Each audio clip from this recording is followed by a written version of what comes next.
TaylorMade have launched 3 brand new irons in their P series range for 2023. You're going to want to watch this video because these are stunning.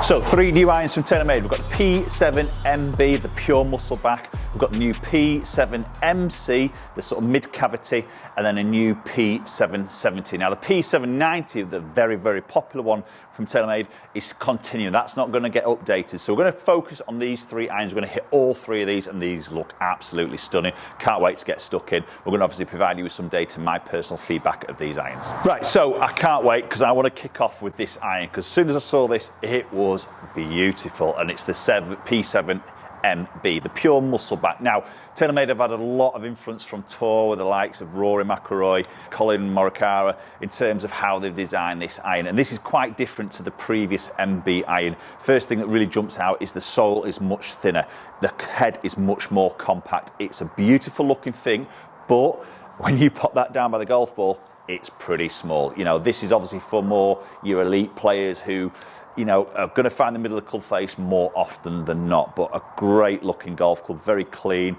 polished back section, bit of a satin top half of that back section there. We've got this sort of weighted section which is now more sort of positioned central in the head, where when we saw it in the previous model it was a little bit more out into that toe. Let's get underway. This, I mean, it's beautiful. Just popping that down there, it's absolutely stunning. Very, very compact on that blade length. No offset at all by the looks of it. Very slim on that top line. It's a true sort of blade iron, is this. Oh, it felt really good. Spins a little bit low on that. So this is a 7 iron I'm hitting, which is coming in at 34 degrees of loft. And as I mentioned, it's got a tour inspired shaping, a lot of input, as I say, from the tour players. So they're very much of that shorter blade length, a narrow sole, and a progression offset design. Feels superb off the club face. I mean, obviously it's a forged head and it feels like that, you know, it's a beautiful feel. And that wasn't a great strike either, a little bit in that heel. And as I mentioned, we've got this weighted bit in the back of the club, which is now more central, where it was a little bit in the toe on that previous model. So updated back bar, symmetrical geometry to create a timeless look, both in the playing position and also in that bag. But that does sit beautiful down by that golf ball. We've just got that satin on the front of the golf club here. We've got that satin in that heel up the hosel in that toe section, and obviously we've got then that little bit more of that grey sort of shaded area, which is where, obviously where the groove's set. So not too polished, which I quite like, so it doesn't jump out, sort of dazzle you. Very beautiful look behind that ball. It sounds amazing, feels amazing, as you're going to expect from this type of club. Now TaylorMade is sort of saying about this compact grain forging is what they're calling it. So it's a 1025 carbon steel that's 5-time forged using a 2,000 ton press engineered to produce the tightest, most compact grain structure that they've ever done. Basically what that's trying to create is the best consistency of an iron and also the feel of the club face itself. And I must admit, it does feel very, very good. Ooh, that's a little bit low in the face. You can feel that through the hands. That's what you're going to get with these MB irons. And to help with that sort of maximum control, which is really what these irons are all about, is we've got a machine face and groove. So we've got that little bit of that milling on the club face, and obviously machined to that most precision that is what TaylorMade are talking about. So availability wise in the MB, available both right and left hand, 3 iron all the way through to pitching wedge. Right, so now moving on to the P7MC, so the mid cavity iron from TaylorMade. Now, just going to compare that up against the MB and seeing what those differences are. When we look at the sole, it looks to me to be a fraction wider on the sole. Into that playing position, just a slightly longer blade length and a fraction of a thicker top line, just a touch bigger. The shaping of the head looks absolutely identical to the MB. Minimal offset, very much of that straight leading edge. shaping of the toe is very, very similar. It's just a touch bigger than the MB, which for me just gives me that little bit of confidence, that little bit of blade length I don't mind. As long as the shaping of the head is nice, which it is, you know, it just gives you that little bit of confidence. Now, moving the club over and looking at the back of the golf club, we've got, again, a polished section, which you just seem to keep wanting to do this on your top, just to keep that polished look there. The T emblem of the TaylorMade is embossed in that sort of chrome finish, which I think looks really sort of classy.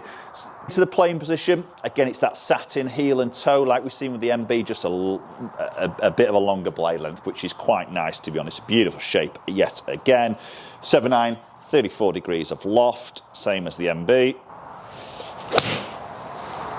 And again, it's a very, very similar feel. I'm not feeling anything different on that first shot against the MB in terms of the sound and the feel. Touch leaky out to the right, might just drop off a little bit on that distance with that particular shot shape. Not too bad at all. So I said the MC stands for mid cavity, it actually stands for muscle cavity. So we've just got that little bit of that perimeter weighting around the head. It is very, very subtle. Obviously it's not a big cavity in there at all, but just provides you that little bit more forgiveness in relation to that MB. But again, this is definitely into a golfer that's probably into that single figures, low figures, you know, pros. Again, your strike pattern would have to be pretty consistently central for this type of iron again, but I think it just gives you that little bit more confidence with that little bit of extra blade length at address. That's beautiful.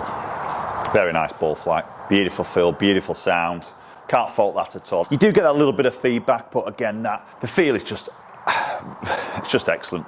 It's a beautiful feeling golf club. So in terms of technology, we're seeing exactly the same as what we've just gone through in that MB. We've got that compact grain forging, so 5 times forging process, 2,000 ton press to get that structure there. It gives us the most solid, consistent feel possible. And that comparison between the previous MC, which I'll probably do a separate video on as a direct comparison, again, it looks like that sole is just a little bit narrower than the previous sort of model. So definitely for that sort of shot maker of a golfer, I would sort of say this sort of iron.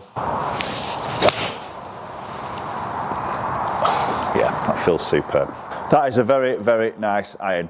I'll prefer that little bit of confidence in spine with that slightly longer blade length. Again, availability wise in the MC3 iron all the way through to pitch wedge, right and left hand. And then finally moving into the P770. So we know all about the P790. As I mentioned before, that iron isn't changing. Okay, so there's no new model of that. That's going to stay in the range, but the P770 has been updated. This is a newer version.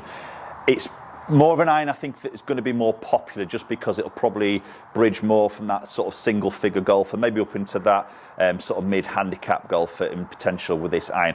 Lots more technology to sort of talk about. We've got a little bit of sort of power packed into this, as we know, with the 770 sort of area here, but the loft is still at 33 degrees, so it's a relatively weak loft in comparison. Obviously the P790 is 30.5 for that 7-iron. So playing position wise, again, beautiful shaping, beautiful looking golf club, a touch longer again in that blade length, and a little bit of more of a mid to thickish top edge, a little bit more blockier looking on that top edge, as you're going to expect with this type of iron. Obviously this is now hollow in its head. We're going to talk a little bit about what's involved inside in a minute, but behind that ball, again, beautiful shape. Maybe this is just going to be for that golfer just looking for a little bit more power, but with a bit of that feel.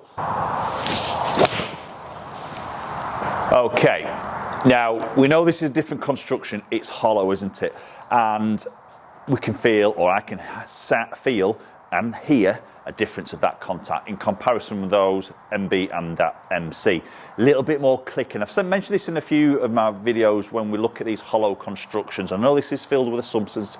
Again, we're going to talk a little bit about that, but it's definitely a different sound to it. It's not that same sound you're going to feel from that one piece forged piece of material. So don't get me wrong, it's not a bad sound. It's just different to what we've just heard in that MB and the MC. Yeah, it's definitely noticeable. It does feel good though, to be fair. It's just a little bit of a different sound to it. So let's talk a little bit about this head, jam-packed with sort of technology, as you're going to expect in this sort of type of iron. So we've got that hollow construction of the body, which is best of both worlds. We've got that beauty that TaylorMade is saying, and the performance, a soft 8620 carbon steel body, which then features a forged 4140 steel face. And obviously we've got that through slot pocket in the bottom of the club. For any of those strikes that just get a little bit low in the face, we've got that little bit of flexing to keep that ball speed up. And of course, inside the head, like we see in the P790, is that speed foam air. So that air foam that is now lighter than the previous speed foam, so 60% lighter, which is allowing them to redistribute weight in the head itself. That's a good golf shot. That's a good strike. It definitely looks a little bit more powerful. Now the 7-iron in this 770 is coming in at 33 degrees. So it is a tiny bit stronger than what we're seeing with the other two, only by 1 degree, but it's not obviously ridiculously strong. So we expect to see a little bit more of that power, probably a little bit more ball speed just through that hollow head and that speed foam, and probably a little bit of that weighting in the head as well. And that does lead me on to the other big talking point that TaylorMade have done in this iron. This flighted CG is what they are calling it, which basically means that centre of gravity is moving around that club head as per the iron. So ultimately in that longest iron, it's a deeper CG, so a lower CG, which is going to obviously help you to flight that iron, which in an area of the irons which you're going to probably want that little bit of help in those longer irons. And to do that, they're using 46 grams of tungsten, which is just going to be inside that head. Then that speed foam air goes in there, and that tungsten is just going to move around as you work up the lofts. And as it moves a little bit higher in those shorter irons with more loft, it's going to help to create a little bit more spin, which is what you want in those irons as well. Yeah, feels good. Just a little bit of a different sound, touch, clickier in comparison to that MC/MB, but still a very good feeling iron. So again, availability in the 770 3-iron all the way through to the pitching wedge, but they also add an A wedge in there, so an AW, essentially that gap wedge in there as well. And again, both available right and left hand. Right, so let's look at a few numbers first. So we'll look at the MB and the MC to start off with, both similar lofts, 34, well, same lofts, 34 degrees. You see ball speed very identical there, 118 you'd expect. Launch absolutely identical, and you can actually see the spins pretty much the same, probably just a little bit lower as an average with the MB than the MC, which I maybe expected that possibly to be the other way, but probably very similar with the lofts. You can see carry 163, 165, both very similar on that high land angle and smash. So you can see obviously two 34-degree loft irons pretty much doing the same thing. But then just scroll up fraction of there, so the P770. So I actually swung that a little bit quicker, and I didn't feel like I did. The spec was exactly the same, shaft weight, everything was exactly the same. But you obviously see, get that little bit more ball speed. When I know 1 degree strong on the loft, 33 degrees, so you see 122 on that ball speed. Launch very, very similar, and spin a little bit lower, so 5.5, maybe as we're going to expect a little bit there. You can see then distance-wise, we get a little bit more, so probably a good 9, 10 yards more as an average of that carry distance at that 172. But maybe looking as a 10-yard difference between the shortest and the longest. Sometimes you go into that more hollow head, that consistency, which is really what's going to happen around the MB/MC iron. Maybe sometimes you can get ones that might just jump a little bit hotter than others. So you just sometimes got to be a little bit careful on that. But plenty of height, plenty of land angle, and a decent performing iron. So post comments down below. MB, MC, 770, love to hear your thoughts as always. Appreciate you watching the video. Hopefully we'll catch up with you all very soon.